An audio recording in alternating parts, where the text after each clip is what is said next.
O filme começa com o personagem principal Joe, agindo agitado no banheiro. Ele é um oficial do LAPD, aguardando uma audiência no tribunal para o incidente ocorrido 8 meses antes, enquanto ele estava de serviço. Por causa disso, ele agora está trabalhando no turno da noite no call center 911, após ser transferido de sua atribuição anterior. É óbvio que Joe não gosta desse trabalho, porque não dá tudo de si. Muitas chamadas de emergência chegam naquela noite. Em uma delas, um homem explica que seu carro foi roubado e que seu filho de 3 meses também está lá dentro. Joe se levanta para tomar um café e finalmente percebe o quão importante e difícil é esse trabalho como operador do 911. Naquela época, as atividades criminosas estavam aumentando em Los Angeles e a polícia não podia ajudar todos os necessitados. Além disso, os incêndios estão se espalhando por toda a Califórnia, dificultando ainda mais as rotas de evacuação. Joe sai por um segundo para ligar para a ex-mulher para conversar com a filha. Durante o horário de trabalho, Joe ignora um telefonema de uma repórter chamada Catherine, que deseja entrevistá-lo sobre seu passado criminoso. Acontece que ele não contou a ninguém sobre o que fez no passado. Por outro lado, ele e seu amigo planejaram tudo para a audiência de custódia para fugir das acusações de crimes cometidos. O telefone começa a tocar. Joe atende e ouve uma mulher, Emily, falando estranhamente. Ele pensa que ela está bêbada, mas de repente uma voz masculina é ouvida e Joe percebe que Emily está tentando dizer a ele que está em perigo. Emily finge falar com seu bebê, para que o sequestrador não desconfie de nada. Joe faz um ótimo trabalho e se comunica de forma eficaz com Emily. A partir daí, Joe só faz perguntas com respostas afirmativas ou negativas,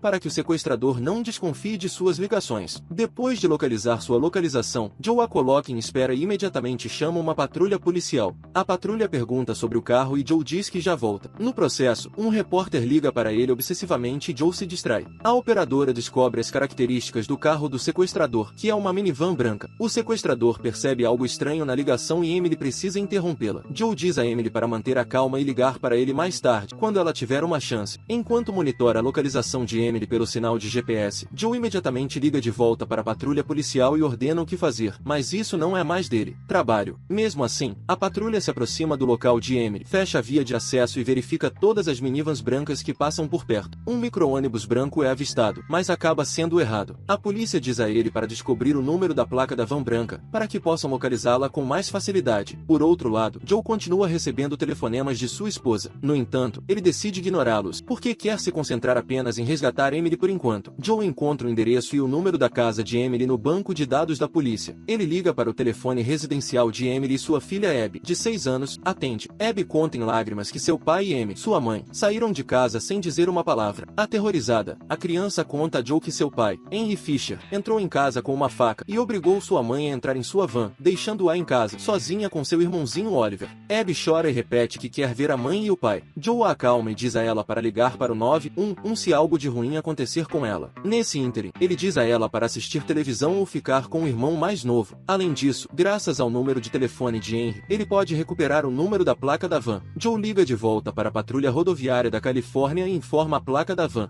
Ele também revela que Henry tem um histórico de agressão e já entrou e saiu da prisão várias vezes. Vendo os dados, ele está cada vez mais convencido de que Henry é o sequestrador. Joe pede para enviar um carro patrulha na trilha da van branca e outro para a casa de Emily para verificar Abby e seu irmão mais novo. Mas o oficial diz a ele para fazer seu trabalho e nada mais. Joe não escuta e contata as patrulhas disponíveis por conta própria para mandá-las para a casa de Emily. Nesse ínterim, o repórter liga de volta para ele e exige que faça algumas perguntas amanhã. Estressado, Joe diz a ela para parar de ligar para ele e desliga. Preocupado em incomodar os outros operadores do 911, ele decide ir para outra sala. Ele tenta pedir a seu superior na delegacia que ajude Emily. Ele diz a ele para enviar uma viatura e arrombar a porta se necessário, mas o sargento diz que não pode fazer isso sem um mandado. Por fim, seu superior diz a ele para se concentrar em resolver seu próprio caso no tribunal amanhã, em vez de insistir em ajudar os casos de outras pessoas. Ele também aconselha Joe a não fazer nada estúpido e a fazer seu trabalho de acordo com os procedimentos operacionais padrão, pois ele já está com sérios problemas. Joe tenta ligar para Amy, mas não consegue. Depois disso, ele chama ansiosamente a patrulha de volta, para perguntar se eles encontraram a van. Joe está surtando e descumprindo as regras, pois só deve entrar em contato com as patrulhas quando tiver novas informações. Ele liga para sua esposa, Jace, mas assim que ela atende, eles imediatamente começam a discutir. Eles não estão juntos há 6 meses, e agora Joe liga às 2 da manhã para falar com a filha. Mais tarde, frustrado, ele liga para Henry, o pai de Abby, e exige saber para onde ele está indo. Henry diz que não mora com Emily há meses e parece não entender do que Joe está falando. Joe o ameaça de voltar para a prisão e Henry desliga. Joe liga e pede ajuda a seu ex-colega e amigo Rick. Durante a conversa, Joe percebe que Rick está um pouco bêbado e fica chateado, pois é sua testemunha no tribunal. tribunal, e não pode aparecer de ressaca. Rick diz que se preocupa com o tribunal amanhã e acha que eles não vão conseguir. Basicamente, Rick é um amigo de Joe que planejou dar falso testemunho no tribunal para escapar de seus crimes. Joe garante que tudo ficará bem e pede que ele vá até a casa de Henry Fisher. Pouco depois, outro operador o informa que recebeu uma ligação de Abby. Animado, Joe diz para conectá-la ao seu PC imediatamente. Abby, em pânico, diz a ele que 2 policiais bateram em sua porta, mas seus pais a ensinaram a não abrir a porta para estranhos. Joe ordena que ela os deixe entrar, porque eles estão lá para ajudá-la. Então os agentes notam sangue em Abby, que felizmente não é dela. Procurando na casa, eles encontram Oliver no quarto, gravemente ferido, esfaqueado várias vezes por alguém. Ao fundo, pode-se ouvir Abby confusa, pois ela não entende o que aconteceu com Oliver.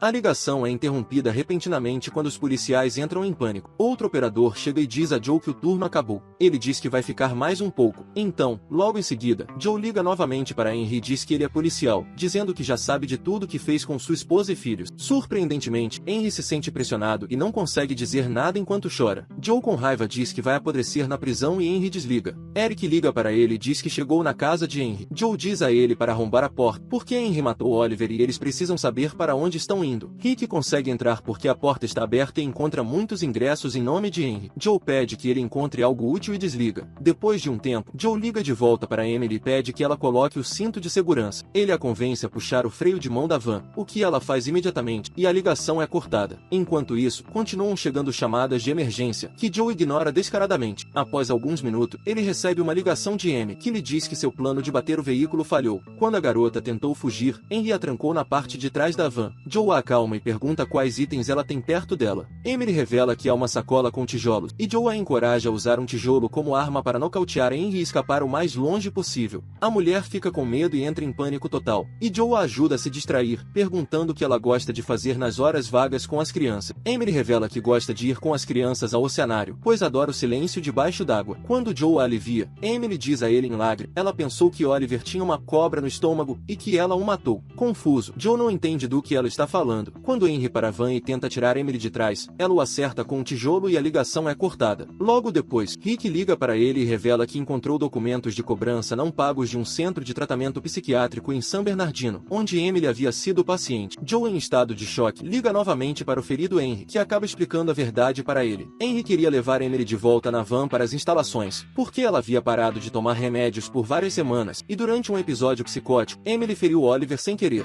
Embora saiba que a instituição vai rejeitá-lo, porque não pode pagar e a conta anterior não foi paga, ele está determinado a ir até lá para proteger seus filhos. Por fim, Henry diz que não denunciou o incidente à polícia porque não confiava no sistema judicial e ainda amava sua esposa, embora fossem divorciados. Após o telefonema, Joe não consegue acreditar no que fez. Ele se sente desesperado por ter sido tudo culpa dele, pensando que se ele não tivesse se intrometido nos assuntos de outras pessoas, nada disso teria acontecido. Além disso, todo esse tempo, ele pensou que Henry era o culpado, embora na realidade ele fosse inocente, e agora está ferido porque Joe disse a Emily para atacá-lo. Logo depois, Emily liga de volta para Joe de um viaduto. Ao responder a pergunta de Joe, ela entra em pânico porque percebe que tem muito sangue nas mãos. Emily percebe que feriu Henry e Oliver. Ela imediatamente se lembra de todos os erros que cometeu contra sua família. Emily continua a chorar e se arrepender de todas as suas ações, dando a entender que está se preparando para tirar a própria vida. Ao mesmo tempo, Joe direciona a patrulha rodoviária da Califórnia para sua localização. Joe chora e pede ansiosamente que ela não pule, porque ele não pode matá-la também. Mas Emily já parece determinada e, nesse momento, para distraí-la, Joe revela que matou um jovem de 19 anos durante o serviço. Ele estava com raiva dele por machucar alguém, embora não tivesse certeza. Em outras palavras, Emily e Joe têm o mesmo problema. A única diferença é que Emily aceita sua culpa e, portanto, quer tirar sua vida, enquanto Joe continua a se dar a sensação de que o que fez pode ser justificado. Joe diz a Emily que Abby precisa dela e que ele prometeu à menina. Naquele momento, Emily percebe que é uma alma jovem que precisa dela. Quando os policiais chegam, Emily diz que vai ficar com Oliver e a linha cai. Joe acha que ela finalmente pulou, mas, felizmente, ele recebe uma mensagem da patrulha rodoviária da Califórnia informando que eles já atiraram com segurança. Rick também o informa que Oliver ainda está vivo e está na UTI do hospital. Ao ouvir todos esses fatos, Joe chora feliz depois de salvar a vida de Emily e Oliver. Momentos depois, ele vai ao banheiro e percebe que o caso de Emily reflete seus próprios problemas. Joe liga para Rick com confiança, pedindo-lhe que retire sua declaração anterior sobre o acidente. Ele pede que ele diga a verdade no tribunal, mesmo que passe anos na prisão. Acontece que Joe também liga para o Los Angeles Times para informar ao repórter que ele se declarará culpado de homicídio culposo, aceitando seu crime anterior. Uma reportagem é lida, informando que o oficial Joe Baylor acusador de fato se confessou culpado de homicídio culposo por um tiroteio relacionado a um oficial. O fim. Obrigado por assistir. Inscreva-se se quiser ver mais vídeos como este. Ative as notificações e deixe seu like para ajudar o canal.